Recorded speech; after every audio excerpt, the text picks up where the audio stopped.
back to Tom Morgan Rodsmith.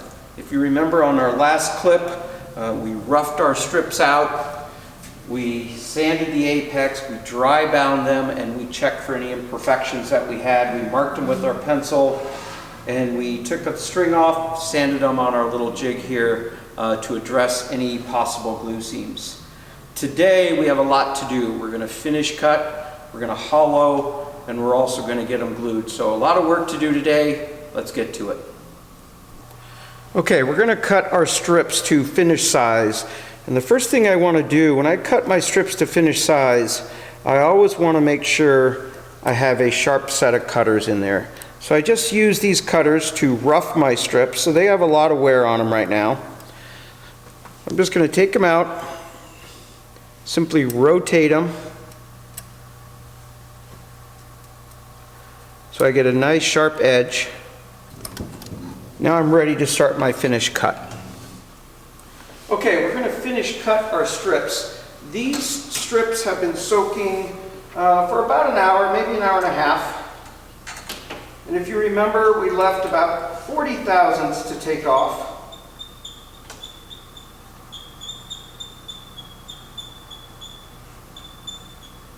So if you know how much you left, right, and my stop was set where I stopped at, I can simply roll my stop down. I can go down, I'm going to go down about 30, 35 thousandths, and I'm going to set my stop. I know I need to go down 40, so I'm actually still safe here. I'm going to leave myself a little bit of room.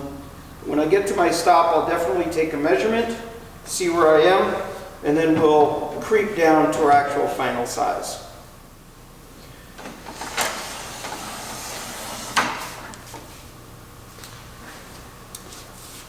Remember when you're cutting, heel down, toe, one hand on the handle, the other one on the plane. Keep the plane out in front of you. The motion is forward and down.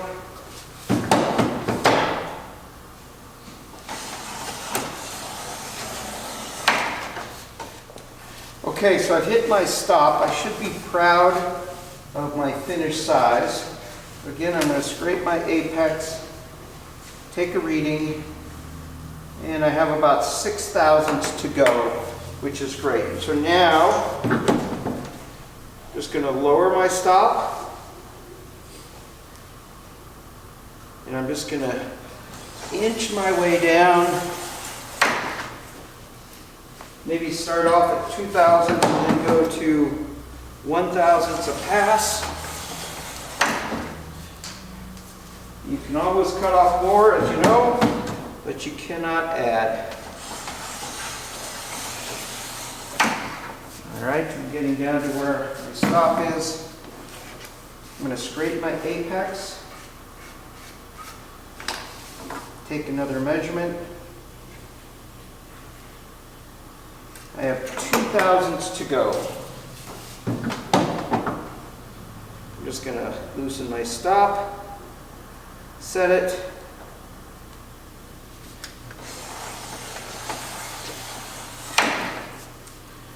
Now that I've hit my stop again, I want to make at least 2, a lot of times I'll take 3 passes, just to make sure that everything is cleaned up. You can see the smallest, the finest of shavings has come off. I'm going to scrape my apex. I want to make sure I get an accurate measurement. And there I have my dimension. So here I'm checking at station 8. You could check at 6, 4, 10. You can check at all the stations you want. If you set your taper correctly, they should all be exactly what they should be according to the taper, according to the rod that you're making. Okay, I usually don't do this, but I wanted to show you. Here's some of my pencil marks. You remember when we took this apart, we sanded it with our jig, and then I cut these strips to final size. And you can see here, right, we now have no glue seams where my pencil marks were showing that we had a glue seam before. So by elongating those little low spots, The plane cuts through them, cuts straight, and eliminates those glue seams for you. It's a real easy trick to do. This is just a piece of plastic with a 60-degree angle cut in it on a router. Okay, I finished cutting all my strips to final size. Now what I want to do is set my hand mill up for hollowing. Hollowing is very easy on the hand mill. We do hollow fluting on the hand mill. All I have to do, you can see I have my taper here. I'm going to set my taper to 0, just as if I were truing the anvils. And that's going to take me just a few minutes.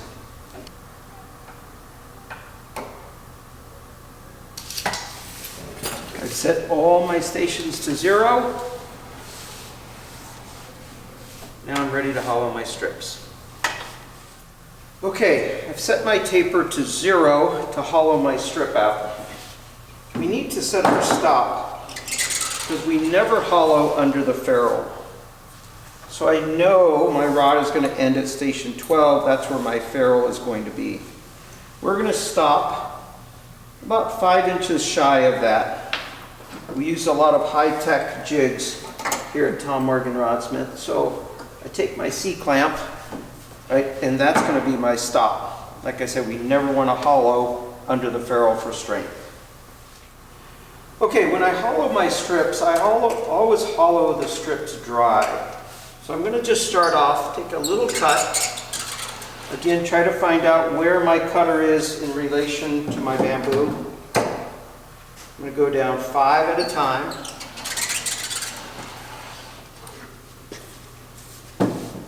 And again, the rod, the strip here is tapered, so it's thicker here and narrower there. So it's going to start cutting here first before it starts cutting out there. You can see now I got some little shavings going, starting to cut.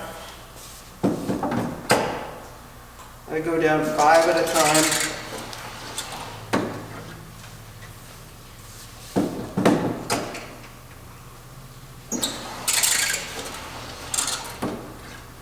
Once I start getting close to where I want, and again, the wall thickness is entirely up to you, the maker, on how thick you want to leave that wall. It may change on your butt sections or your tip sections. I'll make a few more passes, take a measurement, get an idea where I am, find out how far I need to go, and then I can set my stop.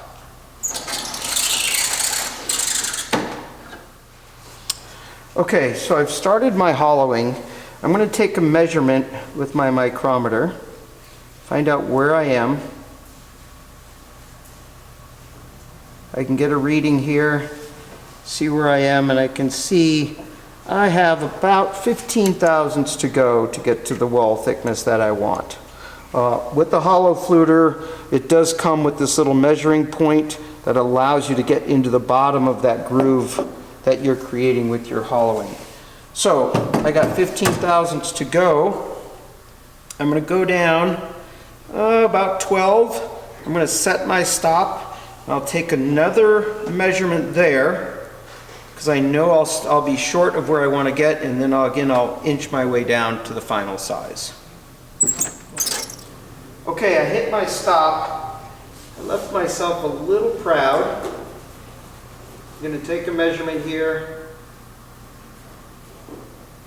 I can see I have 3 thousandths to go.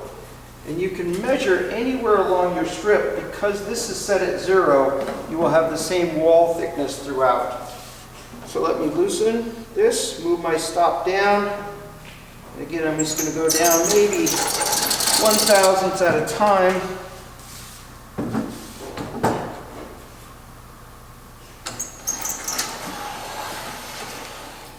And again, when I hit my stop, I'm going to make a couple passes just to make sure that everything is nice and clean.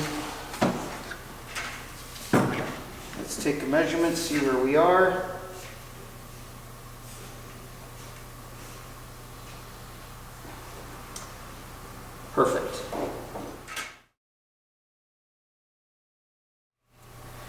So I just want to show you a close-up of how the hollow fluter works. So here's your strip. A hollow fluter looks like that, a piece of carbide, and it has a radius on it. This radius is going to come down and start cutting this tip.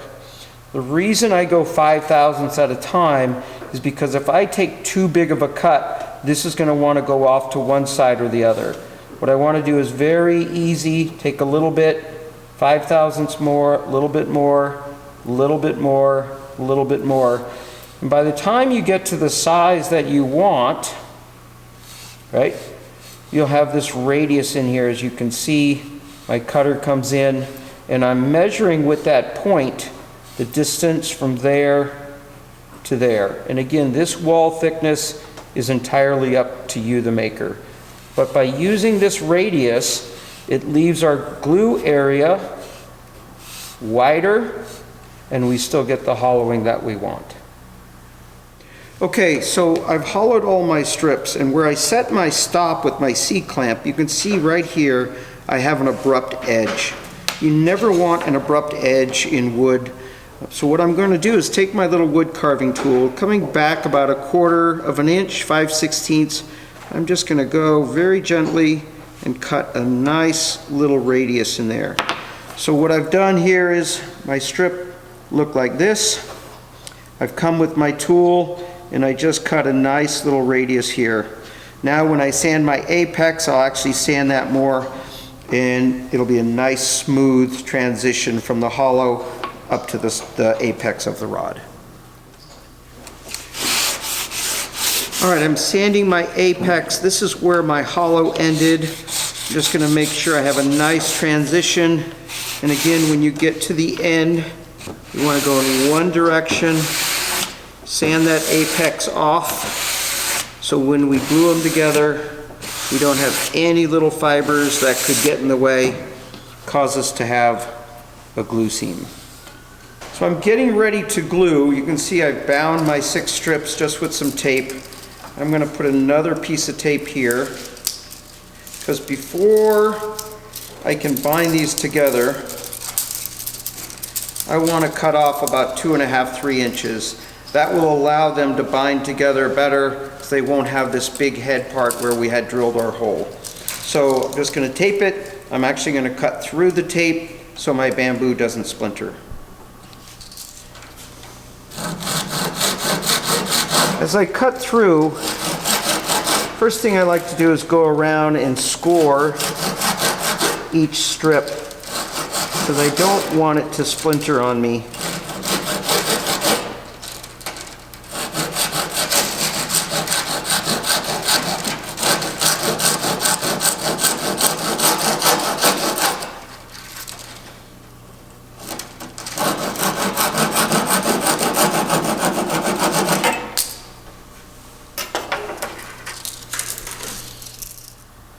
Okay, I want to set up for gluing now.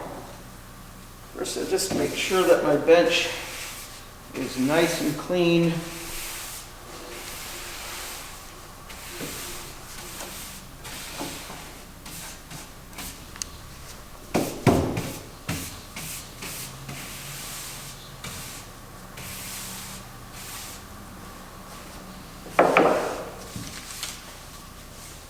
This is simply butcher paper that we use to lay down on our bench. When I'm gluing, I like to have everything that I'm going to need or that I may need when I'm gluing, because sometimes time can be an issue.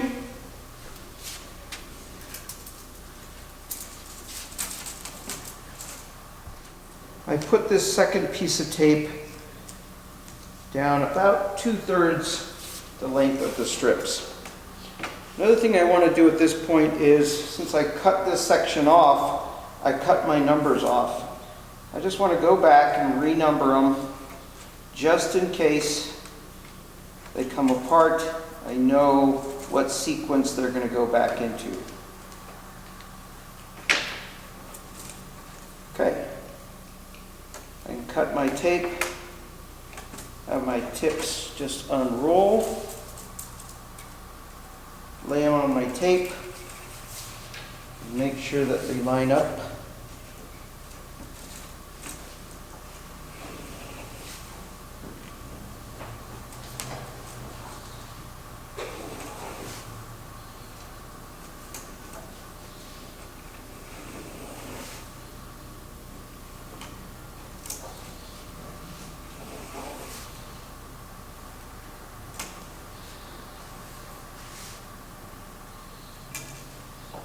Now, before I put the glue on, I'm going to give my strips one final inspection just to make sure that there are no little loose splinters or fibers that could get in the way and cause me to have a glue seam.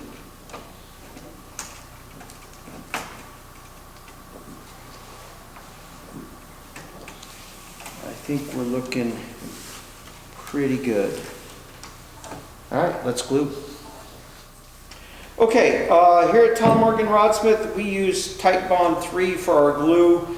There's lots of glues out there. A lot of rod makers use different glues, and I think they're all good. They all work just fine. Some of the knock on Titebond 3 is some rod makers say that it doesn't give you enough working time. For me, I seem to have plenty of time when I glue these together. So it's really not an issue here at TMR. Let's get started and I'll show you what we do here. First thing I'm going to do is pretty generous. Put the glue on the strips. I don't put any glue over my tape. I'm going to save that to the end because I want my tape to stay sticky. Next is I like to use a toothbrush. Some people use a paintbrush. Those inexpensive nylon brushes. I don't like those because if a bristle comes out and I don't see it, it's going to give me a glue seam. By using a toothbrush, I don't have to worry about a bristle coming out. So that's why I prefer a toothbrush over a paintbrush, but both work. Nothing wrong with either one.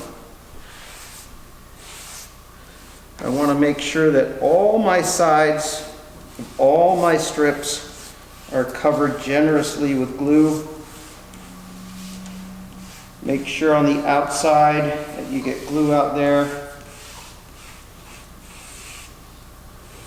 Here I think it's a little drier than what I would like to see. I'm going to add a little. Let's take a look here.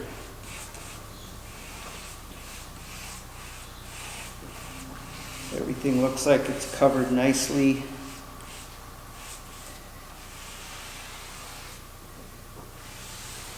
Now at this point, I can go and cover this part over the tape. A nice coating. Same thing up here. Going to add a little more glue. Give that a nice coating as well.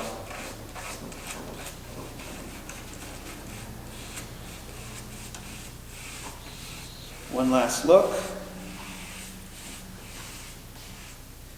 There's a little fiber I want to get off. As many times as you look, it's amazing you still find them.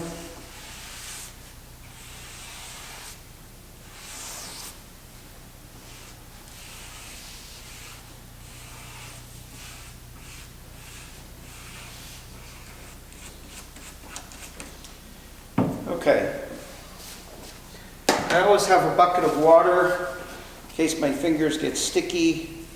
I can wash them off. This tape here I'm going to cut close to the bamboo on each side, making sure that I do not cut my bamboo. Here I cut one side, I'm going to leave the other side long. Remember, we want to get this side of the strip over to that side. So I'm going to roll it around. Roll it up with my tape, and we'll head over to the binder. Dry belt goes around one more time.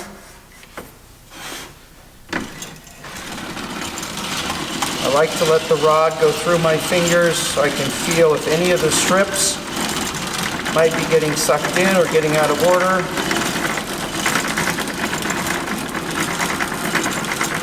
As I come to the second piece of tape, Some people will bind right over it. I don't like to do that because then I can't see what's under it, so I always take that piece of tape off. Make sure my strips are still looking good. I got one strip that didn't want to behave there, so I was able to fix it. I'm going to go right off the end. Pull some string off. Just pinch it between my thumb and forefinger. Again, half hitch.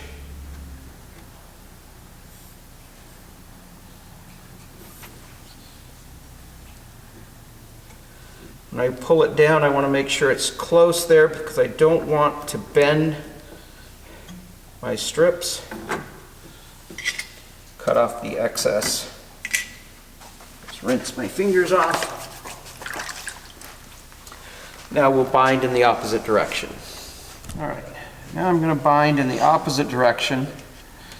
Do that for a couple reasons. One is, obviously, you want your strips to be really tight together. But if I were only to bind in one direction, the binder would probably give me some torque in my rod, or the rod would be slightly twisted. So by binding in both directions, whatever torque the first direction put in, by binding the second time, usually takes that torque out. You may find some torque when you do your tip strips because they're a lot finer than your butt strips.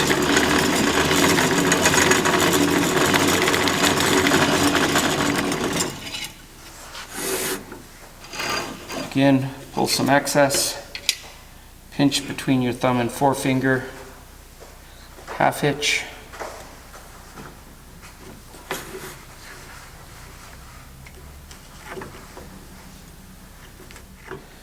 After I pull it out of the binder, I like to wipe off the excess glue. That allows me, when I check for glue seam, just to be able to see better. Being very careful not to bend the rod, just wiping off the excess. First thing I'm going to do, I want to check for straightness. There's straight, and then there's everything else.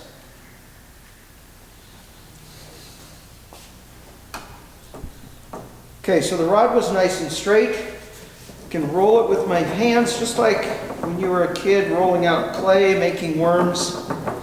Just making sure that those 6 strips are seated together. Letting my hands roll out.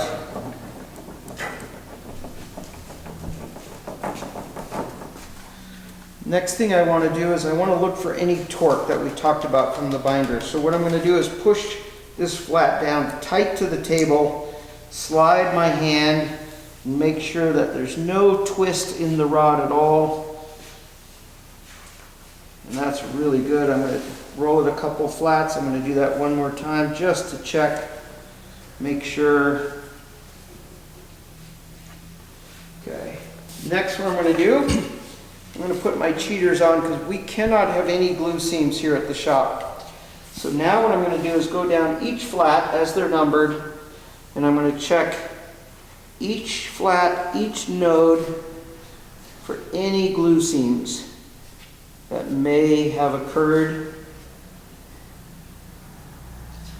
And again, it's this type of detail that makes a good rod a great rod. I'm just going to go over all 6 flats. I'm not seeing any glue seams at all. I'm looking especially where my pencil marks were. After I've done all 6 flats, if I do see a glue seam, sometimes it's because the strip isn't seated completely. So I take my little roller here and I'll just roll flat on that strip, roll it around each strip and try to roll those together. Sometimes that makes them seat just a little bit tighter. There was no need to do that on this section. I didn't find any glue seams at all. But that's just a little trick that if you do find a glue seam, get yourself a roller, roll on your strips, try to get them to tighten up a little bit more. So my section is all glued up. I've checked it for glue seams, torque, straightness. Now what I'm going to do is just hang it, and we just put a little piece of string on it. We have a cabinet that we hang it in. We do put a weight on the bottom. I think the weight is 3-4 pounds. It just helps the rod hang straight while the glue is drying. After I hang it, I'm going to go back and I'm going to clean up my binder before the glue has a chance to dry. So we covered a lot of information today, from finish cutting to hollowing to gluing. As always, if you have any questions, feel free to give us a call here at the shop.